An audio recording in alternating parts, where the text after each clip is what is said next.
Okay, welcome back everyone to another exciting tutorial on one of the tools which has recently gained a lot of traction in the AI art community, and primarily because it's giving very consistent results, and it's really close to midjourney, which has become a de facto standard in image generation community, and it's proven to be mind-blowing.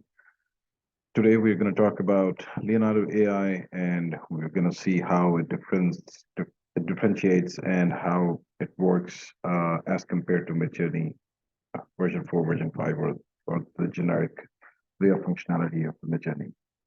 So Leonardo AI is not Discord based. It means that you do not have to connect to a Discord server. It will just simply allow you to launch an app from the web page or from its homepage.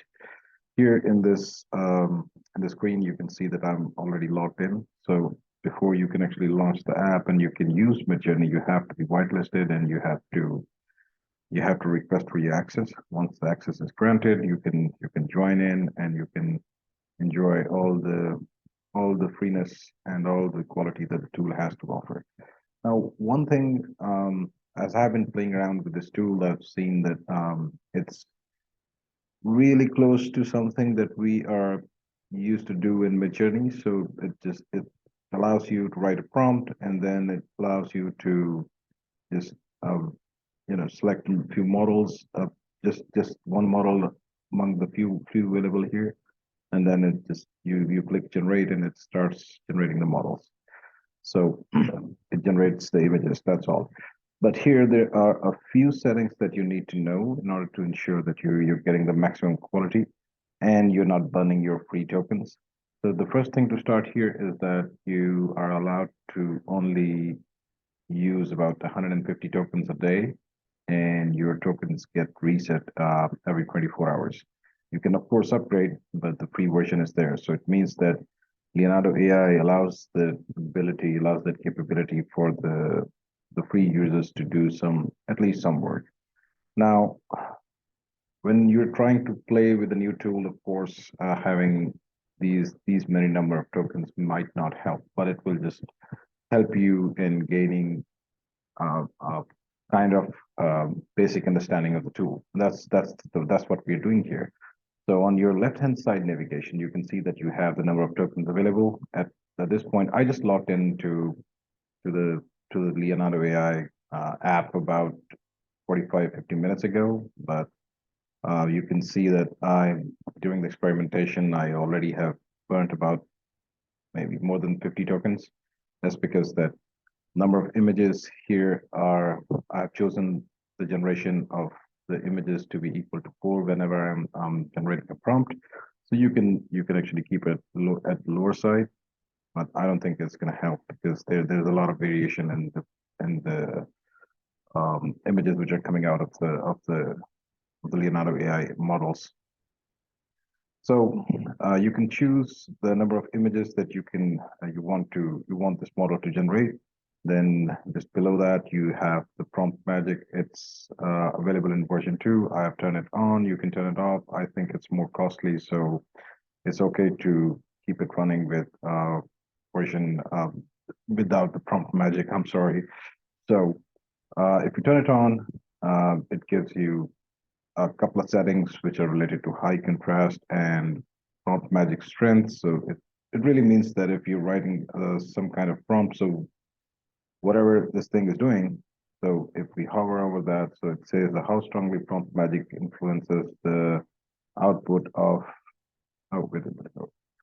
A higher number means a greater influence. So if I increase that, so it means that prompt magic is going to, this technology or this algorithm is already in beta. A prompt magic version 2, our experimental render pipeline that may have better prompt adherence as compared to the quality of the images that are being produced without this. But of course, it's a bit costly. So it can cost you double X. The tokens can burn 2 times more faster.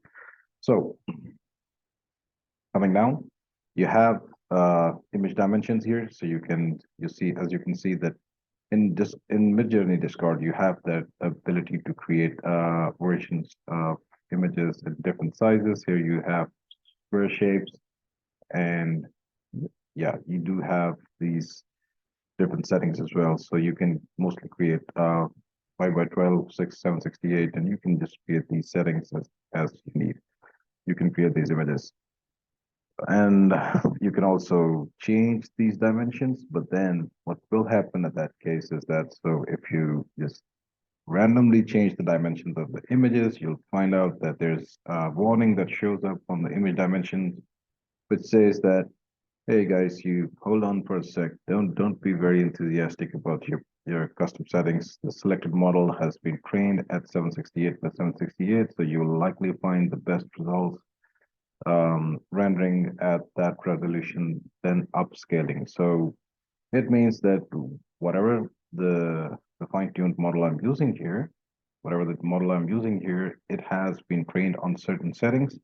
The one that I'm using, Leonardo signature, is being trained on 768 by 768. So I'll click here, the warning goes away, and I'm a happy guy again.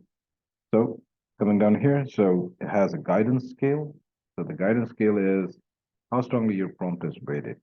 So I'll write a prompt here, and then it tells me that I control how much my prompt is weighted as compared to what I want to generate. So I kept my guiding scale at 7, and what happened was that I wrote one of these big prompts actually. So these are one of my older prompts, and I generated this image.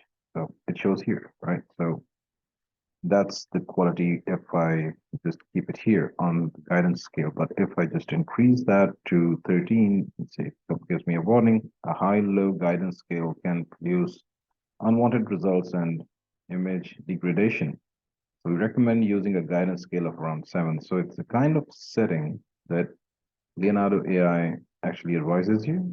So even if I keep it at 9, the warning goes away. Then I have control net. Control net allows you to influence your generations with input images, which means that if I'm going to if I'm going to upload an image, I'm going to see here this control net setting is going to be turned on, and then what happens is that so I can actually control the output of my images. All right, so, but of course, I have this ability to reset all my settings to default, but I'm not going to do that. So I'm going to test the generation of this image with one of the models. I was using Leonardo signature here, so if I use Leonardo Creative and Leonardo Style, so here I'm gonna hit generate and see what we come up with. So see the difference in how this image generation works in midjourney as compared to Leonardo. So this is how it generates images. It just keeps loading and then ultimately shows something. So if we go here, so these images, the ones before actually were created through a different model, and the ones you see here were created through a different model. So if I open this, zoom in, these are fairly good quality images, and probably we can work a little bit more on that, and it's going to turn out good. So I think it's a good competition for Midjourney, and Midjourney is it's going to lose quite a decent number of user base, but who knows what the long-term strategy for Midjourney is. But this is a very decent tool for the game art creators or some hobbyists who want to play with the AI art, and it certainly has a very decent collection of the community feed, and we probably can see that here. Of course, the advanced settings so there are advanced settings as well for the image generation before we can actually move out. We can see that. So there is a fixed seed setting. There's a scheduler. Of course, we're not using it. So the fixed seed is you can copy. You can click on the image. You can copy the seed from the image here, and then you can put it here, and it's going to run like that. All right, so then you can just hit generate, and the next images that you create with your prompts are going to follow the seed. So it has quite a curve to actually learn and produce good quality images, excuse me. But it's really good quality as compared to if I see, you know, paying money for midjourney. I think, excuse me. So I think it's a pretty good one, pretty decent tool.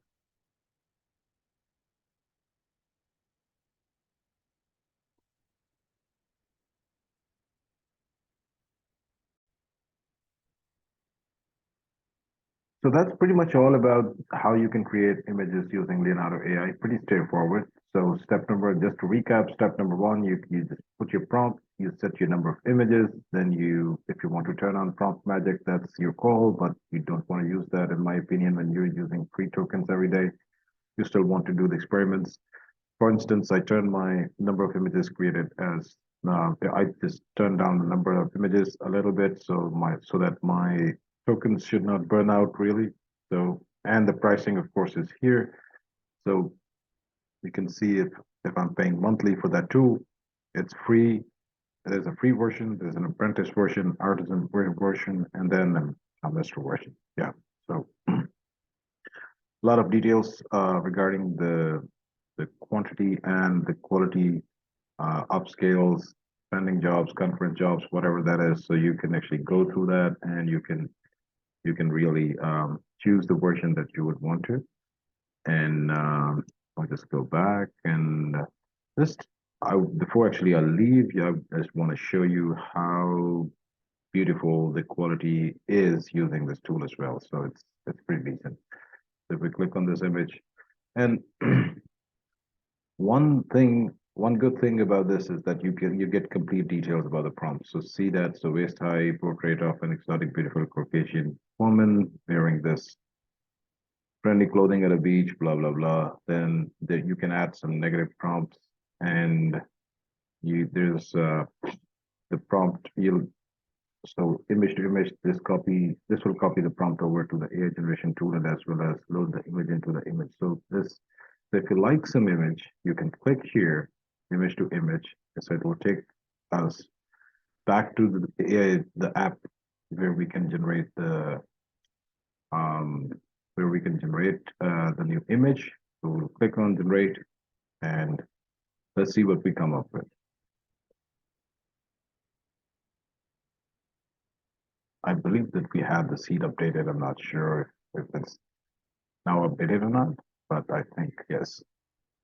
So yeah, very different than the one we got in, but probably it was a different model. If we just change the model to Leonardo Select, then go back to our seed, see if it's updated. We're gonna hit generate again.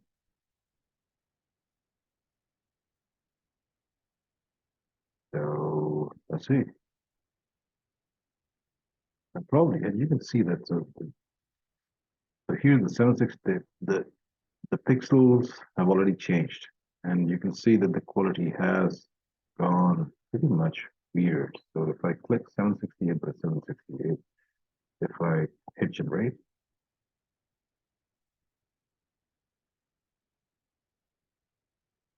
let's see what we come up with.